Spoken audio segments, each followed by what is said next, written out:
Morning world, it's 8 a.m. in the morning on the 18th of November 2015.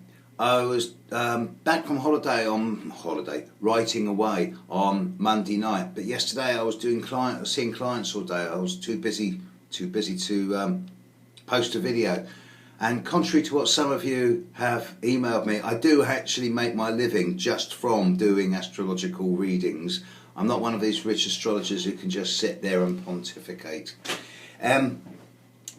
Doing a number of readings yesterday, and the last reading was a horary reading, helping a client or trying to help a client find something that had been mislaid. Not something I normally do, but whilst doing it I had occasion to change my settings on my software. So instead of looking at things from an earth-based geocentric perspective, I was using a horary chart from a heliocentric perspective, i.e. putting the sun in the centre of the horoscope instead of the earth. The prime difference here is that in a heliocentric chart there are no retrogrades. Planets don't go retrograde when viewed from the sun. It's only when viewed from the earth that we see planets as going backwards. But whilst looking at the heliocentric chart, and any budding astrologers out there, have a look at the heliocentric chart at the moment, I saw what was going on in the sky and related that to what's happening in the world, and a lot of things kind of made sense.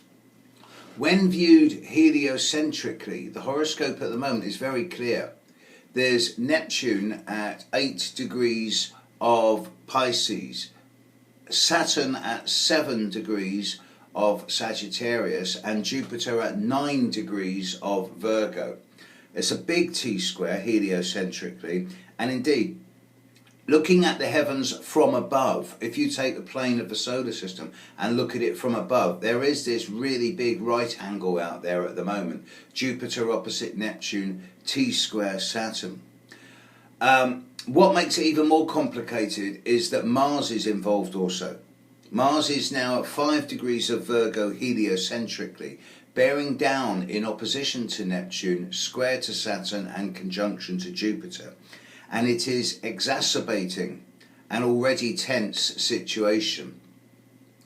And when I see all the news headlines at the moment, how much the Paris attacks are still dominating the news, how further developments regarding the Paris attacks are still ongoing, it makes me think that, yeah, okay, this is not something that's going to go away.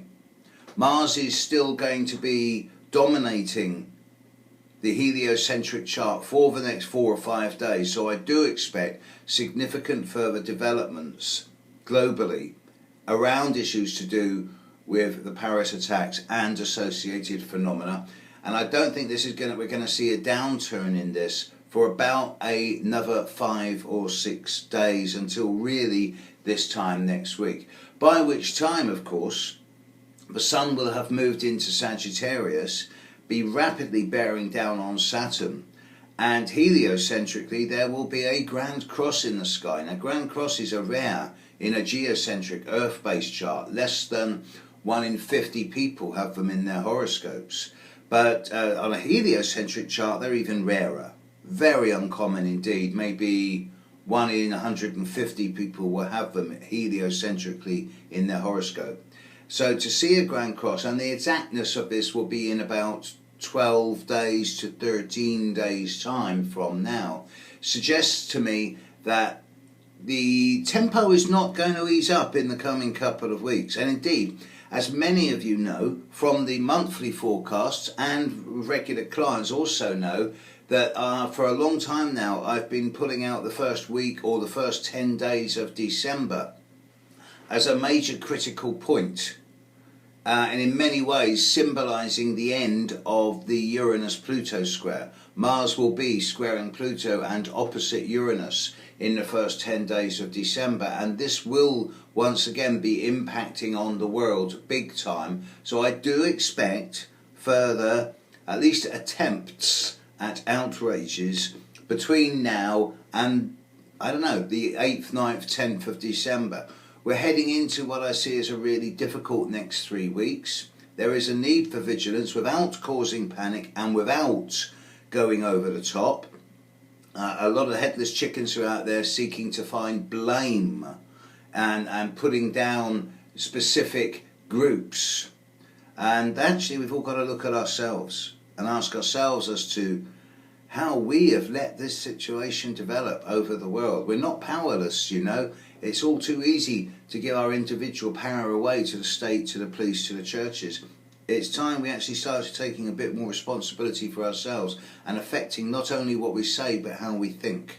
And it's time for us really to look at this crazy world we live in and ask ourselves, is this the way we want our future to be?